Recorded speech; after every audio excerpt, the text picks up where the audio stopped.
ಗೌರವಾನ್ವಿತ ಅಧ್ಯಕ್ಷರೇ ಹಾಗೂ ನನ್ನ ಮಾನ್ಯ ತೀರ್ಪುಗಾರರೇ, ನನ್ನ ಮುತಅಲ್ಲಿಂ ಸುಹೃತ್ತುಗಳೇ, ಅಸ್ಸಲಾಮು ಅಲೈಕುಂ ವರಹ್ಮತುಲ್ಲಾಹಿ ವಬರಕಾತ್. ಪ್ರಕೃತಿ ವಿಕೋಪಗಳೆಂದರೆ ಮಾನವ ಜೀವನದಲ್ಲಿ ಕಲಿಸಬಹುದಾದ ಪ್ರಮುಖ ಪಾಠವೇನೆಂದರೆ, ಪ್ರಕೃತಿ ಮಾನವನ ಭಾಗವೇ ಹೊರತು ಅದರ ಅಧಿಪತಿಗಳಲ್ಲ. ಮಾನವನ ಜೀವನದಲ್ಲಿ ಪ್ರಕೃತಿಯು ಸಮತೋಲನವನ್ನು ಕಾಪಾಡಿಕೊಳ್ಳುವುದು ಎಷ್ಟು ಮುಖ್ಯವೆಂಬುದನ್ನು ನಾವು ತಿಳಿಯಬೇಕು. ನನ್ನ ಮುತಅಲ್ಲಿಂ ಸುಹೃತ್ತುಗಳೇ, ನಿಮ್ಮಲ್ಲಿ ಹೇಳಲಿಕ್ಕಿರುವುದು ಒಂದೇ ಒಂದು ವಿಷಯ: ನಮ್ಮ ಗ್ರಹದ ಸಂಪನ್ಮೂಲಗಳನ್ನು ಎಚ್ಚರಿಕೆಯಿಂದ ಬಳಸುವುದು ಎಷ್ಟು ಮುಖ್ಯವೆಂಬುದನ್ನು ನಾವು ತಿಳಿಯಬೇಕು. ಅತಿಯಾಗಿ ಕಾಡುಗಳನ್ನು ನಾಶ ಮಾಡುವುದು, ನದಿಗಳನ್ನು ಕಲುಷಿತಗೊಳಿಸುವುದು, ಇವು ಮಾನವನ ಜೀವನದಲ್ಲಿ ಪ್ರಕೃತಿ ವಿಕೋಪಗಳಿಗೆ ಕಾರಣವಾಗಿದೆ. ಆದ್ದರಿಂದ ನಮ್ಮ ಗ್ರಹದ ಸಂಪನ್ಮೂಲಗಳನ್ನು ಜವಾಬ್ದಾರಿಯುತವಾಗಿ ಬಳಸುವುದು ಎಷ್ಟು ಮುಖ್ಯವೆಂಬುದನ್ನು ನಾವು ತಿಳಿಯಬೇಕು. ಮತ್ತು ನನ್ನ ಪ್ರೀತಿಯ ಮುತಅಲ್ಲಿಂ ಸುಹೃತ್ತುಗಳೇ, ಭೂಕುಸಿತವೆಂದರೆ ನಮ್ಮ ಗ್ರಹದ ಸಂಪನ್ಮೂಲಗಳನ್ನು, ನಮ್ಮ ಪ್ರಕೃತಿಯು ಭೂಕಂಪ, ಪ್ರವಾಹ ಮುಂತಾದವು ಮಾನವನ ಜೀವನದಲ್ಲಿ ಆಪತ್ತುಗಳನ್ನು ಕಾರಣ ಉಂಟು ಮಾಡುತ್ತದೆ. ಪ್ರಕೃತಿ ಯಾವಾಗಲೂ ನಮ್ಮನ್ನು ಕಾಪಾಡುವುದಿಲ್ಲ. ನಾವು ಪ್ರಕೃತಿಯನ್ನು ಕಾಪಾಡಿದ್ರವಾಗಿದೆ, ನಮ್ಮನ್ನು ಮಾತ್ರ ಪ್ರಕೃತಿ ಕಾಪಾಡಿಕೊಳ್ಳುತ್ತದೆ. ನಮಗೆ ಕಂಡು ಬಂದಂತಹ ಕೇರಳದ ವಯನಾಡ್ ಎಂಬ ಜಿಲ್ಲೆಯಲ್ಲಿ ಅಂದು ರಾತ್ರಿ ನಡೆದ ಒಂದೇ ಒಂದು ರಾತ್ರಿಯಲ್ಲಿ ವಯನಾಡ್ ಎಂಬ ಜಿಲ್ಲೆಯನ್ನು ಪೂರ್ಣವಾಗಿ ನಾಶವನ್ನು ಉಂಟು ಮಾಡಿತು.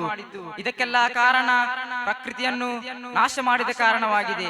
ತಂದೆ ತಾಯಿ ಮಕ್ಕಳೊಂದಿಗೆ ಮಲಗಿರುವ ಸಮಯದಲ್ಲಿ ಅವರು ಚಿಂತಿಸಲಿಲ್ಲ ಪ್ರವಾಹ ಬರಬಹುದೆಂಬುದನ್ನು ಅವರು ಚಿಂತಿಸಲಿಲ್ಲ. ಮರಗಿಡಗಳನ್ನು ನಾಶ ಮಾಡುವ ಸಮಯದಲ್ಲೂ ಅವರು ಚಿಂತಿಸಲಿಲ್ಲ ಮರಗಿಡಗಳನ್ನು ನಾಶ ಮಾಡುವ ಸಮಯದಲ್ಲೂ ಅವರು ಚಿಂತಿಸಲಿಲ್ಲ. ಪ್ರವಾಹ ಬಂದ ನಂತರ ಚಿಂತಿಸಿ ಪ್ರಯೋಜನವೇ ಇಲ್ಲ.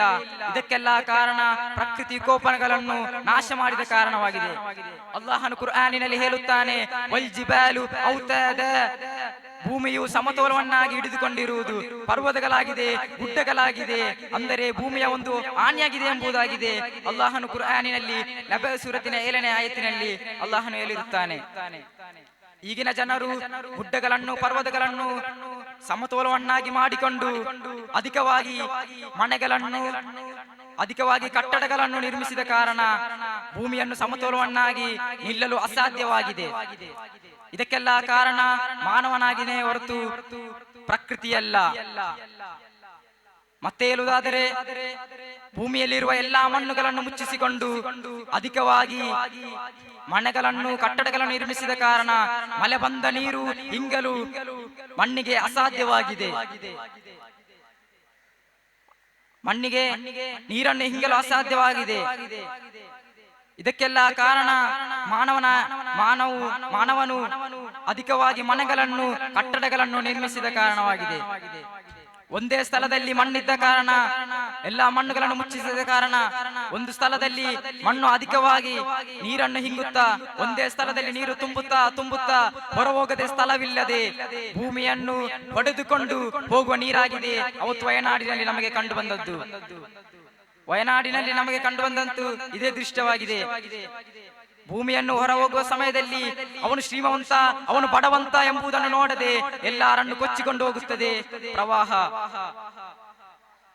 ಮಾತ್ರವಲ್ಲ, ಹಚ್ಚ ಹಸಿರಿನಿಂದ ಕೂಡಿದ ನಮ್ಮ ಭೂಮಿ ಕಾಣಲು ಎಷ್ಟು ಸುಂದರವೇ ಹೊರತು ಅದನ್ನು ಮಾನವನ ಜೀವನವು ಅದನ್ನು ನಾಶ ಮಾಡುತ್ತಿದೆ. ಇದಕ್ಕೆಲ್ಲ ಕಾರಣ ಮಾನವನ ಜೀವನದಲ್ಲಿ ಪ್ರಕೃತಿ ನಾಶ ಮಾಡಿದ ಕಾರಣವಾಗಿದೆ. ಇಷ್ಟೇಲಿ ನನ್ನ ಪ್ರಭಾಷಣವನ್ನು ನಿಲ್ಲಿಸುತ್ತೇನೆ. ವಾಖಿರು ದಅವಾನಾ ಅಲ್ಹಮ್ದುಲಿಲ್ಲಾಹಿ ರಬ್ಬಿಲ್ ಆಲಮೀನ್. ಅಸ್ಸಲಾಮು ಅಲೈಕುಂ.